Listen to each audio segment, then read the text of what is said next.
Bienvenue dans cette nouvelle édition de l'Africa Tonight. Au sommaire, un convoi humanitaire vers les régions en crise au Cameroun.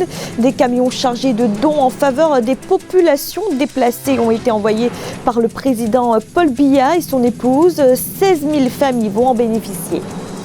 Le président équato-guinéen Teodoro Obiang Basogo en visite en Côte d'Ivoire avec son homologue, le président ivoirien Alassane Ouattara. Il a été question de la coopération bilatérale entre les deux pays, mais également de l'affaire Guillaume Soro et du franc CFA.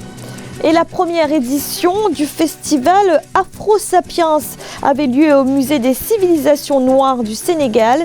L'initiateur, l'artiste Mike Silla, entend faire de l'événement un sanctuaire de la culture africaine.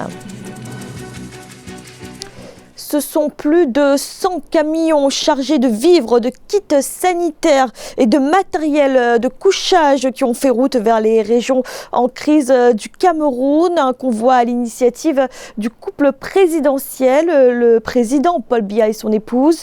L'opération entre dans le cadre du plan d'assistance humanitaire d'urgence en faveur notamment des déplacés. Nelly Claude-Bessa. Un important convoi humanitaire constitué de 100 camions chargés de denrées alimentaires, de kits sanitaires et de matériel de couchage est parti de Yaoundé ce 28 décembre à destination des deux régions du nord-ouest et du sud-ouest secouées par la crise anglophone. Ce geste du chef de l'État Paul Biya et de son épouse est devenu traditionnel en faveur des déplacés internes affectés depuis le déclenchement en 2016 de cette crise qui sévit dans ces régions du Cameroun. Il y a donc 3 départs. Il y a donc, je crois, 40 camions au départ de Yaoundé. Il y a 35 camions au départ de Douala et je crois qu'il y a 20 camions au départ de Bamoussa. Donc nous devons faire un convoi, c'est environ, il y a 100. Et c'est pour les régions du nord-ouest et du sud-ouest à l'occasion de fêtes de fin d'année. Alors nous demandons aux partenaires que les opérations d'assistance aux déplacés internes des régions du nord-ouest et du sud-ouest doivent se dérouler de manière transparente. Quand ces denrées alimentaires, les kits sanitaires, le matériel de couchage, quand ça va arriver, les bénéficiaires vont les recevoir publiquement. D'après les prévisions du gouvernement camerounais, cet important appui humanitaire bénéficiera aux 152 000 déplacés internes dans les régions du nord-ouest et du sud-ouest. Depuis le lancement en juin 2018 du plan d'assistance humanitaire d'urgence, le gouvernement a déjà accordé assistance à plus de 160 000 déplacés internes dans les régions du nord-ouest et du sud-ouest et à plus de 10 000 déplacés internes dans les régions de l'ouest, du centre et du littoral, enregistrant ainsi à son actif plus de 103 descentes sur le terrain. Son Excellence président Paul Biya a mis, n'est-ce pas, le paquet pour la gestion des déplacés internes dans les deux régions. Et c'est pour d'ailleurs que le président Paul Biya pense que nous sommes déjà au thème du processus. Voilà pourquoi il pense plutôt au développement. Comment les déplacés internes peuvent s'auto-gérer. Donc c'est un autre programme que le chef d'État est en train de mettre en place. Et depuis 6 mois, nous travaillons déjà sur la deuxième phase. Parce que l'action humanitaire, c'est l'assistance aux déplacés internes.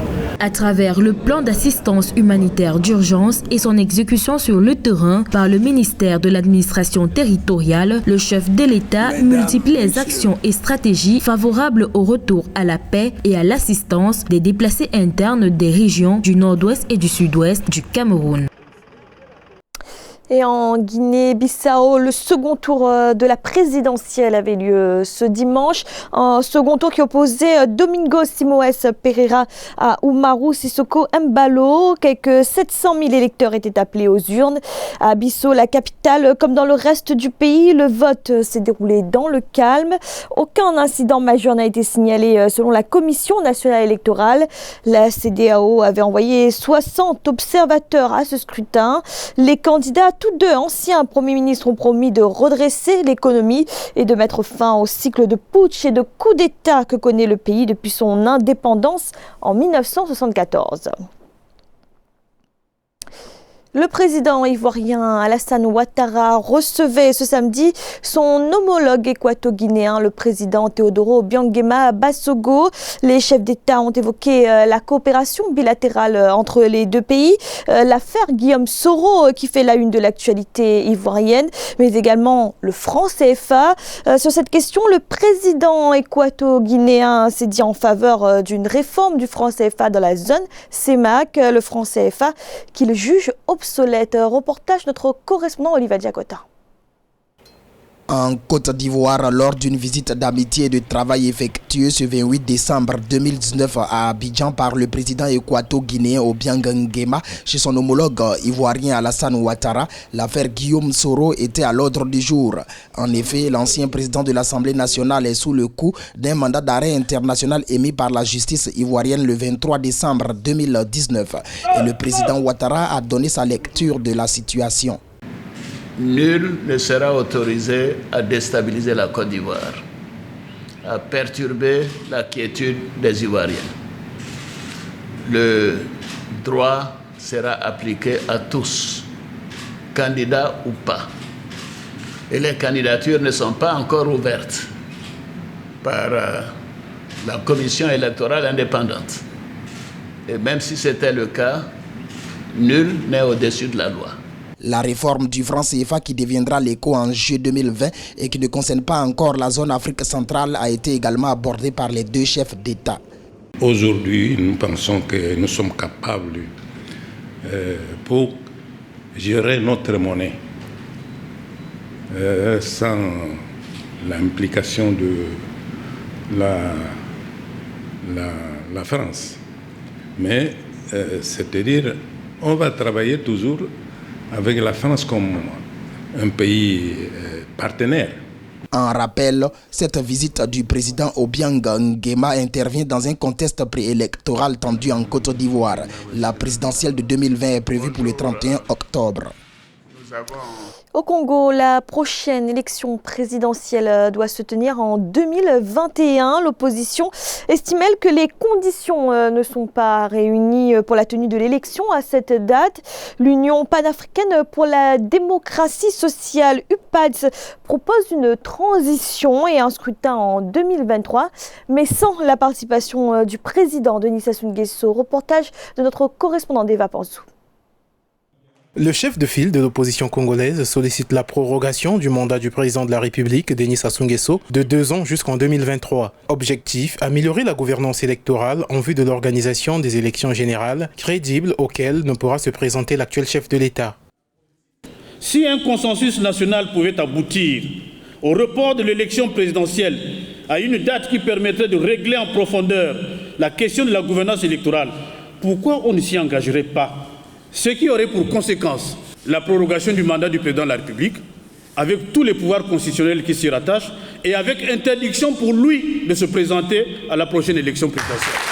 Si la démarche de l'opposition est approuvée, celle-ci pourrait conduire notamment à la mise en place d'un gouvernement d'union nationale chargé de préparer cette élection majeure et d'exécuter le programme avec le Fonds monétaire international. Le retour des exilés politiques, l'organisation groupée de toutes les élections découlerait aussi de ce compromis. Je ne peux pas m'aventurer à répondre aux camarades Tsatsi Mabiala, mais je peux simplement dire qu'ils sont constants. Souvenez-vous qu'en 1997, ils n'étaient pas prêts pour aller à l'élection présidentielle et ils avaient sollicité la prorogation du mandat présidentiel. S'ils veulent nous communiquer le même syndrome, mais nous ne pensons pas à ce stade-ci. Voilà, il y a des gens, qu'ils soient à l'opposition, qu'ils soient aux affaires, ils ne sont jamais prêts pour les élections. Et c'est pour cette raison qu'à chaque échéance électorale, vous les entendez crier à la fraude. C'est simplement parce qu'ils ne sont jamais prêts. L'introduction de la biométrie, la restructuration de la Commission nationale électorale indépendante, le découpage électoral, l'application des décisions découlant de la concertation de Ouesso, notamment le plafonnement des frais de campagne électorale, pourraient renforcer la fiabilité du corps électoral selon l'opposition. La présidentielle devrait avoir lieu en 2021 conformément à la constitution congolaise qui fixe la durée du mandat à 5 ans. Et le Congo qui fait toujours face au paradoxe pétrolier, des records de production pétrolière et pourtant une crise économique qui se poursuit, en cause la chute des cours du brut depuis 2014. Résultat à Pointe-Noire, poumon économique du pays, les entreprises locales subissent de plein fouet les effets de cette crise. Philomène Tine.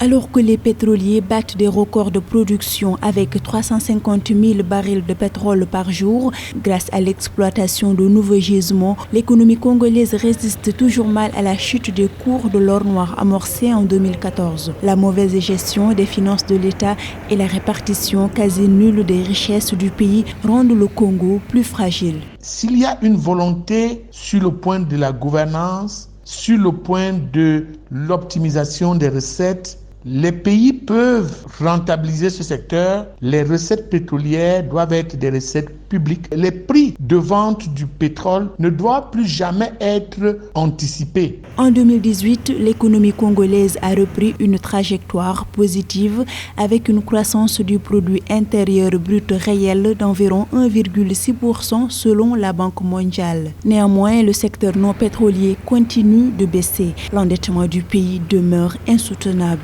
La meilleure réforme serait celle qui, au point de vue de l'Assemblée, affecterait directement un pourcentage des recettes pétrolières à l'éducation, à la santé et à tout ce qui concerne les infrastructures routières. Et qu'il y ait une transparence en matière de gestion. Ceci permettrait au pays de bénéficier de façon optimale de la rente pétrolière. Selon plusieurs experts, le gouvernement congolais devrait améliorer sa gouvernance, renforcer le capital humain et diversifier l'économie pour attirer davantage d'investisseurs privés. Rappelons que le taux d'extrême pauvreté semble avoir augmenté au Congo à partir de 2016, surtout en milieu rural. Et puis cette performance du port autonome de Cotonou au Bénin, le port qui a enregistré un trafic de 11 millions de tonnes de marchandises en 2019, un résultat en progression de 15% par rapport à l'année précédente. Le port autonome de Cotonou qui est entré dans une phase de modernisation dans sa gestion. Philomène Tine. Environ 11 millions de tonnes de marchandises devraient être enregistrées par le port autonome de Cotonou au Bénin, un trafic global cumulé d'import-export au cours de l'année 2019. Cette embellie serait tributaire à la mise en œuvre de la gestion déléguée de l'instrument portuaire, un projet engagé par le président béninois Patrice Talon. Ce port de transit de 300 hectares contribue à plus de 60% au produit intérieur brut et mobilise plus de 90% des ressources intérieures au Bénin. Le port de Cotonou, tout comme les autres ports tout au long du golfe de Guinée, constitue des points d'entrée. Il faut observer que lorsqu'on passe à une privatisation, on observe un gain en termes de temps avec notamment ce qu'on appelle aujourd'hui le guichet unique. Ça a permis d'attirer de nouveaux investissements, notamment en matière de manutention, et ce qui a permis d'observer aujourd'hui une augmentation du trafic. Le port autonome de Cotonou a fait un résultat net de 1,4 milliard de francs CFA en 2018. Le gouvernement ambitionne moderniser les infrastructures et l'organisation du port afin de le rendre plus attractif. Un projet qui nécessite un investissement d'environ 700 milliards de francs CFA. La fermeture de la frontière avec le Nigeria va porter un coup dur à ce trafic, en ce sens que les produits qui transitaient par le Bénin vers le Nigeria vont voir leur volume baisser. Dans un contexte de libéralisation des échanges du continent africain, il faut des mesures pour que le Nigeria et le Bénin s'entendent sur l'essentiel. En outre, la décision du gouvernement béninois de confier la gestion du port de Cotonou à un mandataire privé a suscité des contestations de la part de certains observateurs. Cette mesure constitue un désengagement de l'État du secteur productif selon le gouvernement béninois. Le musée des civilisations noires du Sénégal a 1 an. À cette occasion, le musée accueillait la première édition du festival Afro Sapiens, un festival à l'initiative de l'artiste Mike Silla qui souhaite mettre en lumière à travers cet événement les pratiques culturelles et artistiques de l'Afrique. Reportage de notre correspondant El Adjaï. Le musée des civilisations noires du Sénégal a accueilli ce vendredi 27 décembre la première édition du festival Afro Sapiens, un festival pluridisciplinaire composé entre autres d'art visuel, l'art nègre, l'artisanat, le cinéma, la culture urbaine, la littérature ou encore la mode.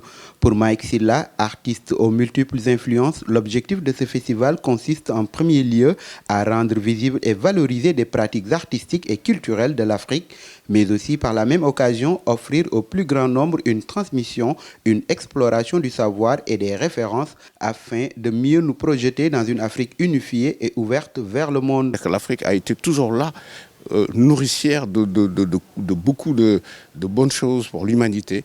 Et l'Afro Sapiens est là pour remontrer, pour redynamiser, pour le mettre aussi dans une tonalité, comme je disais tout à l'heure, complètement contemporain. Et j'ai envie de montrer que l'Afrique est sur une voie productive, constructive. L'agenda du festival était marqué par un Free Market Dakar et un forum du digital africain.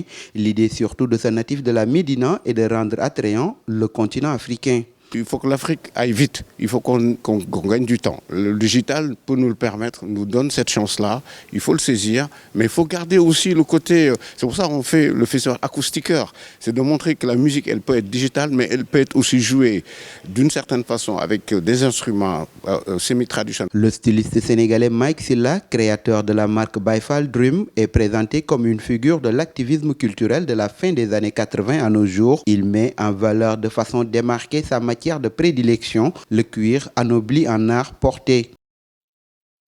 C'était le journal de la rédaction. Merci de l'avoir suivi. Retrouvez dans un instant une nouvelle édition de l'information.